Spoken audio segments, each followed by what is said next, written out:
मैं आर.एस. चौहान, सहायक आचार्य भूगोल, माणिक्यलाल वर्मा राजकीय महाविद्यालय भीलवाड़ा। आज की हमारी कक्षा है बीए ऑनर्स पार्ट सेकेंड और आज का पेपर है पेपर 7 जैव भूगोल बायोज्योग्राफी। और आज का टॉपिक है जीवोम बायोम्स। सबसे पहले जीवोम की परिभाषा। प्राय समान विशेषताओं वाले जीवों, प्राणी एवं पादपों द्वारा अधिकृत क्षेत्र का जैविक अध्ययन जीवोम के अंतर्गत किया जाता है।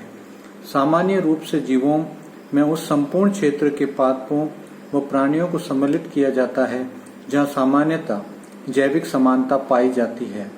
सरल रूप में कहें तो किसी क्षेत्र विशेष के सजीवों द्वारा निर्मित पर्यावरण को जीवोम कहते हैं। जीवोम के निर्धारण में भौगोलिक तत्व की महती भूमिका होती है। बायोम को अनेक विद्वानों ने परिभाषित किया है। सिमोंस के शब्दों में जलवायु एवं वनस्पति की समानता वाले एक वृहद क्षेत्र में विस्तृत पादप व प्राणियों के प्रमुख प्रादेशिक पारिस्थितिक समुदाय को जीवोम कहते हैं। H.S. माथुर के शब्दों में जीव या सजीव पादपों एवं प्राणियों के वृहद जैविक या पारिस्थितिक समुदाय को जो विस्तृत क्षेत्र को अधिकृत करता है जीवोम कहते हैं। सविंदर सिंह के अनुसार जब पारिस्थितिक रूप से समस्त पादप तथा प्राणियों को सम्मिलित रूप से अध्ययन किया जाता है तो उसे बायोम या जीवोम कहते हैं। निष्कर्ष रूप में कह सकते हैं कि भौगोलिक समरूपता वाले एक वृहद प्रदेश में पाए जाने वाले प्राणियों व पादपों के समुदाय को जीवोम कहते हैं। अनेक पारिस्थितिक विदों ने जीवोम के लिए वृहद पारिस्थितिक तंत्र व पारिस्थितिक प्रदेश शब्द का प्रयोग किया है। ओंडम के पश्चात जीवोम का वृहत्तम स्थलीय समुदाय लार्जेस्ट लैंड कम्युनिटी अथवा वृहत्तम स्थलीय पारिस्थितिक तंत्र लार्जेस्ट लैंड इकोसिस्टम नामों से पुकारा गया है। प्रादेशिक स्थलीय विस्तार, प्राकृतिक दशाओं में समानता तथा जैविक समुदाय एक जीवोम की सामान्य विशेषताएं होती है। सागरीय भागों में भी जीवोम का सीमांकन कठिन होने के कारण प्राय जीवोम में स्थलीय भागों के पादपों व प्राणी समुदाय को ही सम्मिलित किया जाता है। एक जीवोम के पादप तथा प्राणियों में भी पादपों का प्रभुत्व अधिक होता है। सामान्यतः प्रादेशिक आधार पर पादप एवं जंतुओं की उभयनिष्ठ विशेषताओं के दृष्टिगत जीव भौगोलिक प्रदेशों का निर्धारण किया जाता है। अन्य शब्दों में महाद्वीपीय स्तरों पर पौधों एवं जंतुओं के वितरण को समरूपता के आधार पर विभिन्न प्रदेशों में दर्शाया जाता है। इस प्रकार जीवोम एवं जीव भौगोलिक प्रदेश में सदृश्यता पाई जाती है। पौधों एवं जंतुओं की विशेषताओं में भारी अंतर होता है।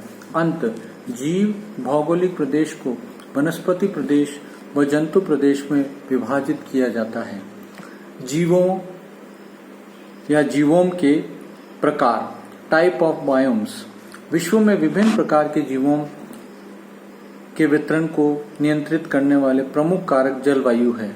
वनस्पति इससे सर्वाधिक प्रभावित होती है। वनस्पति एवं जलवायु संयुक्त रूप से मृदा क्षेत्र को निर्धारण करते हैं। इस प्रकार जीवों अनेक कारकों के सम्मिलित प्रभाव का परिणाम है। विश्व के प्रमुख जीवों के निर्धारण में वनस्पति तथा प्राणियों के वितरण प्रतिरूपों एवं जलवायु प्रदेशों के संबंध को अध्ययन में रखा गया है। अधिकांश पारिस्थितिकविदों एवं जैव भूगोल वेताओं ने विश्व को 11 स्थलीय जीवों बताए हैं। पहला उष्ण कटिबंधीय वर्षावन, दूसरा उष्ण कटिबंधीय पर्णपाती वन, तीसरा उष्ण कटिबंधीय झाड़ी वन, चौथा उष्ण कटिबंधीय घास भूमि एवं सवाना, पांचवा शीतोष्ण उष्ण पर्णपाती एवं वर्षावन, छठा बोरियल शंकुधारी वन, सातवां शीतोष्ण उष्ण घास भूमियां, आठवां चेफ्रेल, 9 पर्वत मिश्रित कटिबंध, 10 टुंड्रा और 11 मरुस्थल। ये 11 प्रमुख जीवों विश्व में पाए जाते हैं, जिसे हम बायोम्स भी कहते हैं। सबसे पहले हम बात करेंगे उष्ण कटिबंधीय वर्षावन, ट्रॉपिकल रेन फॉरेस्ट। उष्ण कटिबंधीय भागों में जहां वर्षा पर्याप्त वर्ष भर रहती है, जिसके कारण मृदा में सदैव नमी सुलभ रहती है एवं तापमान ऊंचे रहते हैं, उष्ण कटिबंधीय वर्षा वन पाए जाते हैं। इस जीवोम का विस्तार भूमध्य रेखा के दोनों ओर सामान्य रूप से 10 डिग्री उत्तर तथा 10 डिग्री दक्षिण अक्षांशों के मध्य पाया जाता है। महाद्वीपों के पवनाभिमुख किनारों के साथ इनका विस्तार 15 डिग्री अक्षांश तक भी देखा जा सकता है। इसका सर्वाधिक विकास तथा विस्तार दक्षिण अमेरिका में अमेजन बेसन, अफ्रीका में गिनी तट तथा कॉन्गो बेसन, एशिया में दक्षिण पूर्वी द्वीप समूह तथा दक्षिण मलाया एवं मध्य अमेरिका में हुआ है। भूमध्य रेखा क्षेत्र में वर्ष पर्यंत सूर्य लंबवत चमकने से तापमान सदैव ऊंचा रहता है।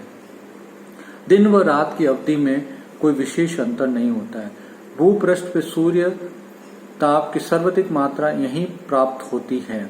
यहाँ न केवल वर्ष भर तापमान ऊंचे रहते हैं, अपितु ऋतुवत अंतर भी बहुत कम पाया जाता है। यहाँ का औसतन तापक्रम 27 डिग्री सेंटीग्रेड रहता है।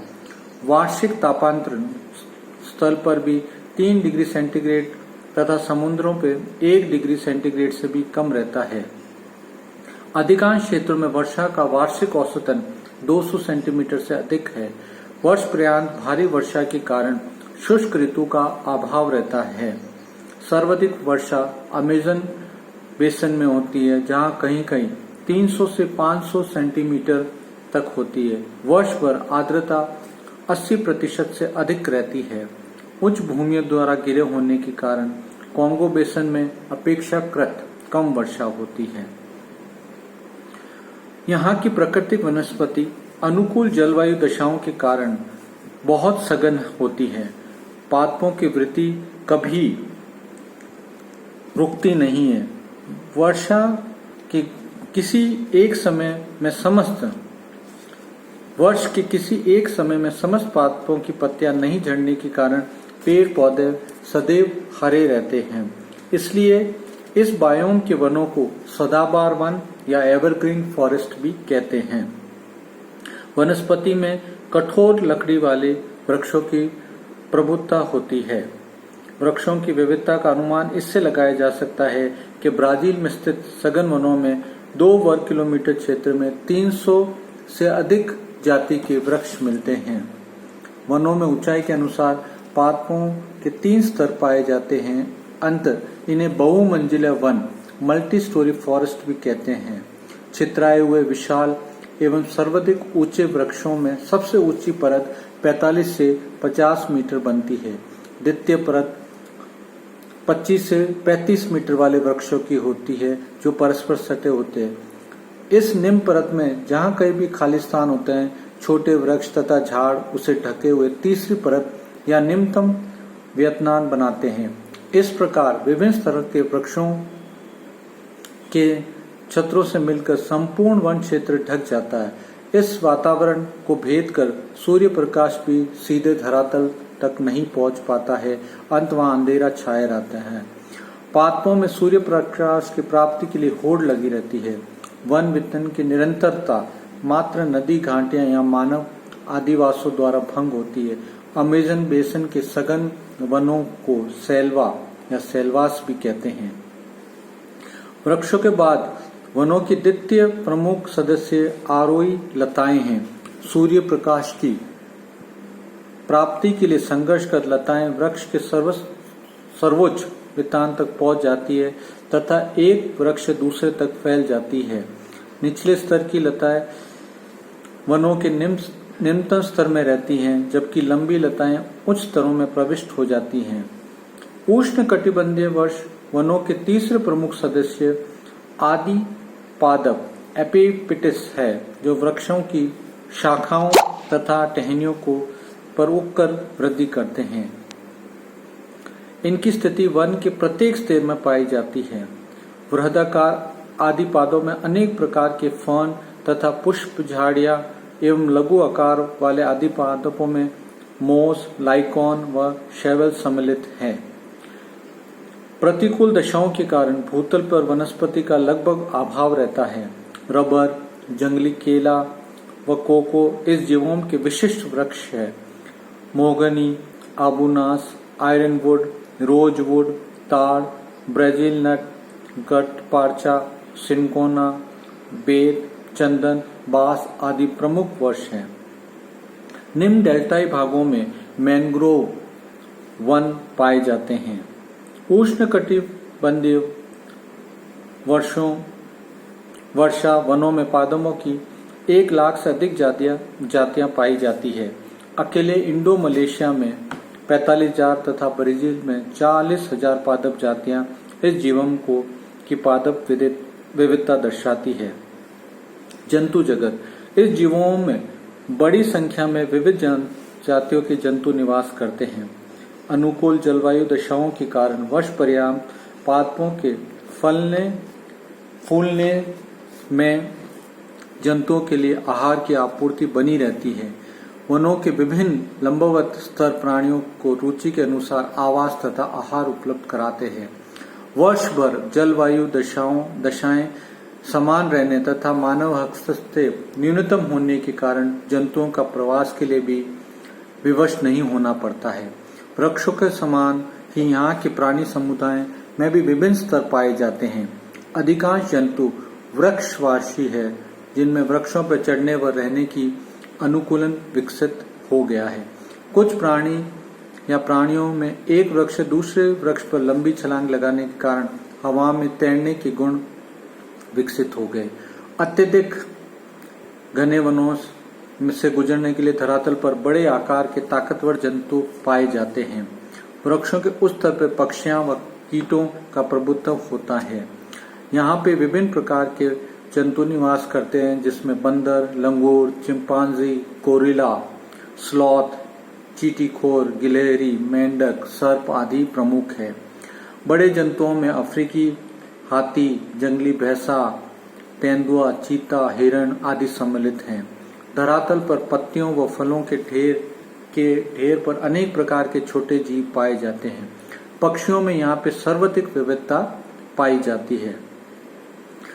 दक्षिण अमेरिका के उष्ण कटिबंध वर्षा वनों के प्राणियों के दैनिक क्रियाकलाप का अध्ययन करके प्राणी विज्ञानी रिचर्ड्स ने बताया कि दिन में वृक्षों के ऊपरी सतह पर विभिन्न प्रकार के पक्षी विभिन्न लंबवत स्तरों पर चिपकलियां तथा वन तल पर अनेक प्रकार के हिरण, बंदर व मांसाहारी पशु क्रियाशील रहते हैं, जबकि रात्रि में सिल्की, चींटीखोर, बूली, ओपसमस, चीता व जंगली बिल्ली से लेकर उल्लू जैसे परभक्षी अपने आहार के लिए सक्रिय रहते हैं।